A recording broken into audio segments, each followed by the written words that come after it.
आज तुम्ही इथे सगळे जमलेले आहात, संपूर्ण होऊ द्या तुमचं जे काय चर्चा चर्वण जे काय व्हायचंय, पण त्यातनं एक दिशा ठरवा की काय करायचं नेमकं. ही ताकद पहिल्या प्रथम शिक्षकाच्या, कारण शिक्षक हा फार महत्वाचा घटक असतो आयुष्यामध्ये. म्हणजे मी आज सुद्धा माझे शाळेतले शिक्षक विसरू शकत नाही, तसं मलाही वाटतं की तुम्ही सुद्धा विसरले नसाल. आणि सहज एक गंमत म्हणून सांगतो की 10वीच्या वर्गात मी अर्थात पहिली दुसरी तिसरी करत 10वी मध्ये पोहोचलो. आणि मग दर महिन्याला एक परीक्षा असते का अजून? असते ना? हा, 3 महिन्यांनी नाही, पण वेगळ्या विषयाची. तशी 10वी मध्ये गेल्या आमची पहिली परीक्षा झाली होती गणिताची, आणि 150 मार्काचा पेपर. तो काय बीजगणित, अल्जिब्रा बिल्जिब्रा वापरे, आता बघितलं तरी घाम फुटतो. आणि ती परीक्षा झाली आणि आमचे मास्तर होते, ते असे पेपरचा गठ्ठा घेऊन आले, टेबलवर ठेवला आणि विचारले, ठाकरे कोण आहे? पहिला प्रश्न. मला वाटलं अरे चुकून पहिला वगैरे आलो की काय मी. त्यांनी बघितलं इकडे, मी गेलो, मला वाटलं जाताना जरा असं गेलो, माझ्याकडे पेपर दिला आणि अशा नजरेने बघितलं, म्हटलं काहीतरी गडबड आहे. मग मी जरा बघितलं तर खाली 150 मध्ये रेग आणि वरती 11.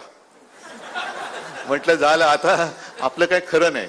आणि तेव्हा इलेक्ट्रॉनिक मीडिया नव्हता, पण पेपरमध्ये येणार बाळासाहेब ठाकरेंचा मुलगा 10वीला नापास.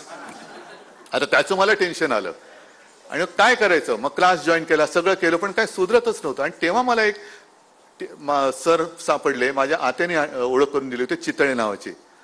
आणि तुम्हाला मी खरंच सांगतो, त्यांनी साधारणतः एक दिवाळीच्या सुमारास मला शिकवायला सुरुवात केली. आणि ह्याच्यात अतिशयोक्ती नाहीये, जेव्हा मी अंतिम परीक्षा पास झालो 10वीची, तेव्हा खाली 150 होते, वरती 11 होते, पण त्या 11च्या आधी 1 लागला होता.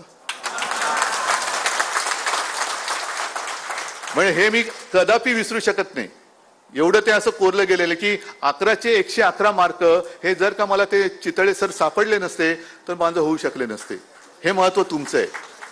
आणि जो विषय तुम्ही शिकवता तो विषय आधी तुम्हाला समजून घ्यावा लागतो. कारण मला सुद्धा असं वाटतं अनेकदा की मी वक्ता म्हणून जेव्हा कोणाशी बोलतो तेव्हा मला न समजलेला विषय मी तुम्हाला समजावून शकत नाही. एखादी गोष्ट मला जर का पटली असेल तरच मी ती दुसऱ्याला पटवू शकतो. तसाच एखादा विषय त्याची जर का तुम्हाला आवड नसेल किंवा जर का त्याच्यात तुम्हाला गती नसेल तर तुम्ही विद्यार्थ्यांना काय शिकवणार. आणि हे केव्हा होऊ शकतं? जेव्हा ही कंत्राटी कामं बंद होतील तेव्हा. जेव्हा पूर्ण वेळ तुम्ही तुमची एखादी शैली, शिकवण्याची पण शैली असते, जशी चित्रकाराची एक शैली असते, वक्त्याची असते, गायकाची असते, तशी शिक्षकाची शैली असते. ही शैली फार महत्वाची आहे. आणि ही शैली त्याच वेळेला डेव्हलप होऊ शकते जेव्हा तुम्ही पूर्ण वेळ तन मन धनाने सुद्धा, शेवटी तन आणि मन म्हटल्यानंतर घर चालवायला धन हे लागतंच. त्याच्यामुळे ती तरी परिस्थिती ह्या सरकारने, त्याची चिंता ही तुमच्यावरती येऊ न